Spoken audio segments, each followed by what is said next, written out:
Second half of the doubleheader, Chicago Bears at the Washington Commanders. It's the revenge game. Pardon my take bowl. Washington by 4.5 here.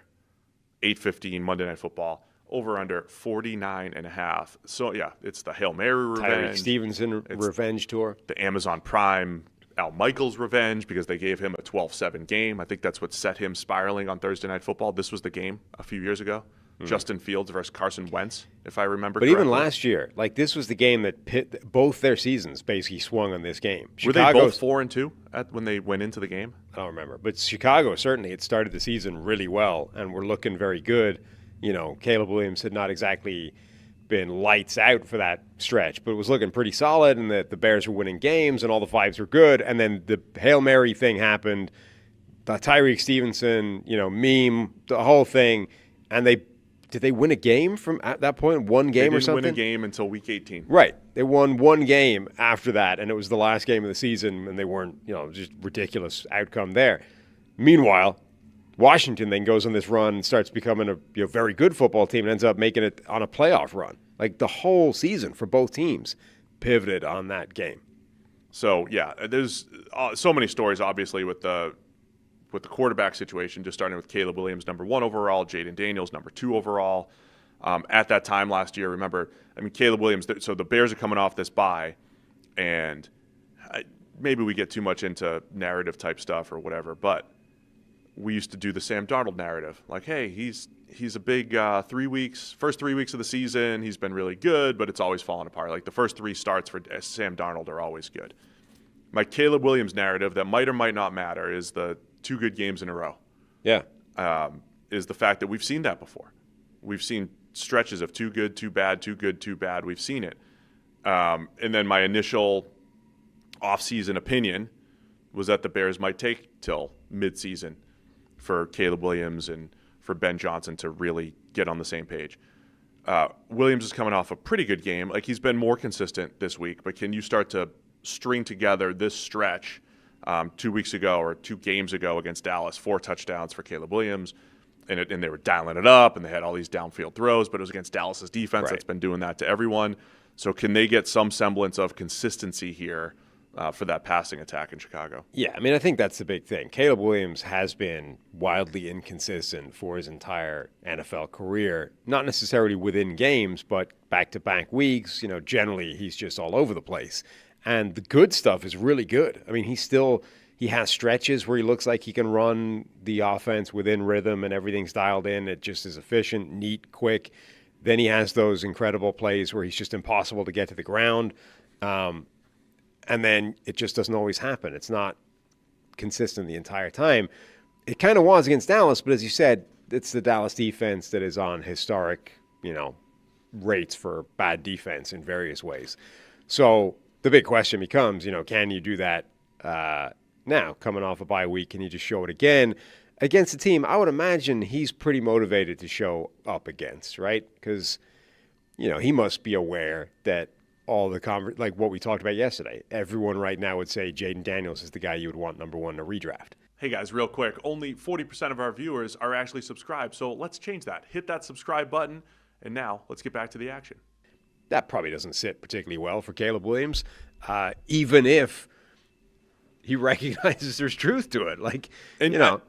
Honestly, if I'm a Bears fan, I would want that to matter. Same, the 10-minute diatribe that we had on Baker Mayfield, like this dude plays like he's mad at everybody and he's getting revenge on Seattle's fans and whatever. Like, I'd love to see Caleb Williams. I'm not going to say chip on your shoulder, but I'd love to see him come out and play. Yeah. Hey, I've got something to prove that I went number 1 overall for a reason. Right.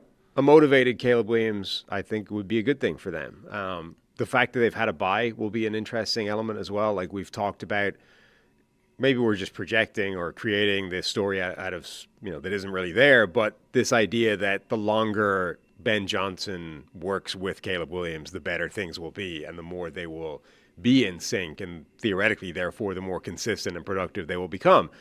We're just thinking like timeline-wise, right? The longer that happens, the better things will be. But a bye week to work on things without the pressure of a game plan involved was probably a useful element as well.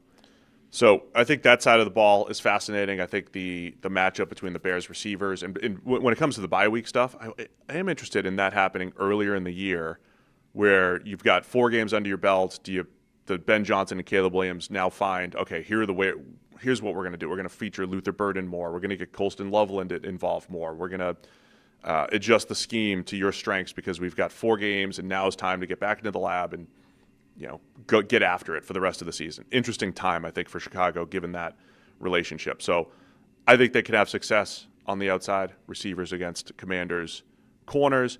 Other side of the ball, you've got Jaden Daniels, made his return last week. Run game, I think, is going to be key here. The number that we cited 2 weeks ago, which is still true, Bears are last in the league, allowing over 2 yards before carry per rush. The Bears' run defense. The Raiders took advantage of that 2 weeks ago. That was the Ashton Genty breakout. And now you have a Washington team, Cliff Kingsbury calling the plays, Bill Krosky-Merritt. Like, they are very good at creating yards before contact. I think this Commanders rushing offense will have a lot of success against the Bears. And they are scaling up Bill's workload. Bill Krosky-Merritt, I think, had a season-high snap count, or a season-high percentage of their snaps this most recent game.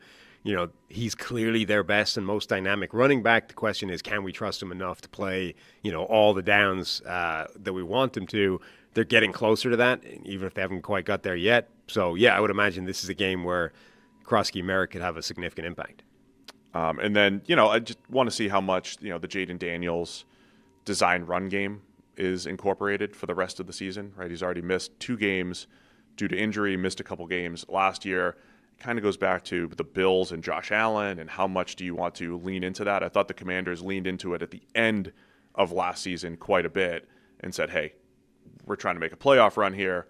We got to pull out our best stuff. Jaden Daniels, keepers, and, design runs, QB sweeps. I think they always have that if they need it, but you'd rather lean on, the running backs, Krosky-Merritt, Chris Rodriguez, as much as possible before you have to unleash Jaden as a runner. He's also, he's been better at this in the NFL than he was in college, but one of the things about Jaden Daniels' college tape was he had some suicidal plays in terms of protecting himself or running around or scrambling or just generally not protecting himself at all when it comes to contact and hits. I think he's been better at that, but for a guy that has missed some time, injured already, that's a difficult line to balance, and that's where the Josh Allen comp, I think, is appropriate, because it's like, for these guys to be at their very, very best, you do want to maximize what they're able to do as a dynamic athlete, but you also, there's only so many hits of those you can take, right? And I think that Bills they've dealt with it for longer, so they're probably better at it, but I think they're getting a much better handle on how many times Josh Allen needs to do that in order for them to win games, right? They don't need to do it every play anymore, and that Washington and Daniels are probably still trying to find that balance. All right, man. I'm loving the Monday night doubleheader here. So Bears-Commanders, it's the 8:15 game. Commanders by 4.5 here against the Bears. Is that too much? Where are you going to go with this one? Yeah, I'm going to buy into a motivated Caleb Williams to show, coming off a bye week, to look good. Oh, me too, I think. Bears off a bye. I'll take them as the underdogs. And Harry's going to take Washington here.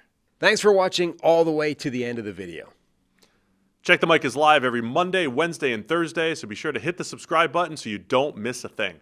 And the all-knowing algorithm is convinced you'll also like these videos, and who are we to argue?